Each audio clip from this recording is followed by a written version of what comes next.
Good morning everyone. আশা করি আপনারা সবাই অনেক ভালো আছেন, আমরাও ভালো আছি। আশা করি আপনারা বাসায় সবাই ভালো পড়াশোনা করছেন, নিজেদের যত্ন নিচ্ছেন, সুস্থ আছেন। বাসায় অবশ্যই ভালো পড়াশোনা করবেন, হোমওয়ার্কগুলো রেগুলার করবেন, পাশাপাশি স্কুল থেকে শীটগুলো অবশ্যই টাইমলি কালেক্ট করবেন, ঠিক আছে? তো আমরা লসাগু গসাগু অঙ্কগুলো করছিলাম। তো আসেন আমরা আজকে 45 পেজে এই যে এই ম্যাথটা, একটা ইম্পর্টেন্ট ম্যাথ নাম্বার 2, এটা আমরা সলভ করব। তো আমি অলরেডি সলভ করেছি, আসেন আপনাদেরকে আমি একটু অঙ্কটা বুঝিয়ে দিই, ঠিক আছে?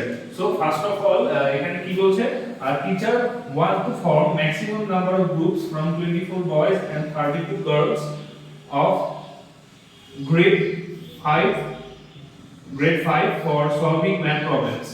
How many such groups can be made so that each group has an equal number of boys and girls? ঠিক আছে? তো 24 জন বালক এবং 32 জন বালিকা আছে। তো ম্যাথ প্রবলেম সলভের জন্য টিচার গ্রুপ ক্রিয়েট করতে যাচ্ছেন। তো মানে এমন টিচার কিভাবে কিছু গ্রুপ তৈরি করতে পারবেন যেখানে আপনার বালক বালিকার সংখ্যা আপনার সমানভাবে থাকবে, যেন মানে কোনো ভাগশেষ না থাকে, কেউ যেন বাদ না পড়ে। তো কেউ কাউকে বাদ না দিয়ে সর্বোচ্চ কতগুলো গ্রুপ ক্রিয়েট করা সম্ভব, ঠিক আছে? ম্যাক্সিমাম নাম্বার অফ গ্রুপস, ঠিক আছে? তো এটা আমি আপনাদেরকে বুঝিয়ে দেই যে given boys 24 girls 32, ঠিক আছে? তো boys 24 girls 32 এটা লেখার পরে আপনাকে লিখতে হবে we need maximum number of equal groups so that we find the HCF of 24 and 32। তাহলে 24 এবং 32 এর HCF নির্ণয় করলে আমরা পাচ্ছি যে আমরা সর্বোচ্চ কতগুলো গ্রুপ তৈরি করতে পারছি যেখানে সমান সংখ্যক ছেলে মেয়ে থাকবে, কাউকে বাদ না দিয়ে, ঠিক আছে? তাহলে ফ্যাক্টরস 24 এর ফ্যাক্টরস এগুলো, 32 এর যে ফ্যাক্টর সেগুলো হচ্ছে এগুলো। তো আমরা কমন ফ্যাক্টর নির্ণয় করলাম, কমন ফ্যাক্টর হচ্ছে 1 2 4 8, এছাড়া কোনো কমন ফ্যাক্টর নাই।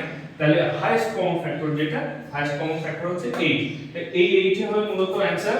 এই 8টা গ্রুপ তৈরি করা সম্ভব আপনার ছেলে এবং মেয়ের সমান সংখ্যক নিয়ে, যেখানে কাউকে বাদ দেওয়া লাগবে না, ঠিক আছে?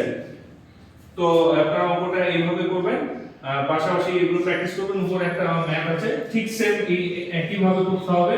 এখানে আমি আপনাদেরকে একটু বলে দেই, এখানে আছে 12 এবং 18 যেটা আছে, 12 এবং 18 এর HCF নির্ণয় করলে আপনি এখানে স্কয়ার কতগুলো লাগবে এটা এখানে পেয়ে যাবেন, ঠিক আছে? এগুলো খুবই সহজ।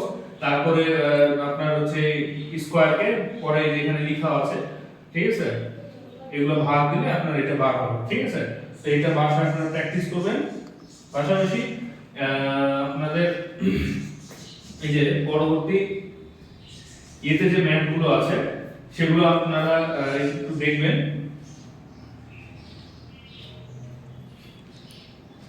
46 এর যে ম্যাথগুলো আছে আপনারা একটু আপনাদের 46 পেজ বের করেন, তাহলে দেখবেন যে যে ম্যাথগুলো আছে সেগুলো খুবই ইজি, অলরেডি আপনাদেরকে করানো হয়েছে এবং ম্যাথগুলো মানে আপনারা সবাই পারবেন, ঠিক আছে? তো ম্যাথগুলো বাসায় প্র্যাকটিস করবেন, ঠিক আছে? আমি একই সাথে আপনাদেরকে বাংলা ভাষণটাও একটু দেখিয়ে দিচ্ছি, ঠিক আছে? তো আসুন আমরা শুরু করি।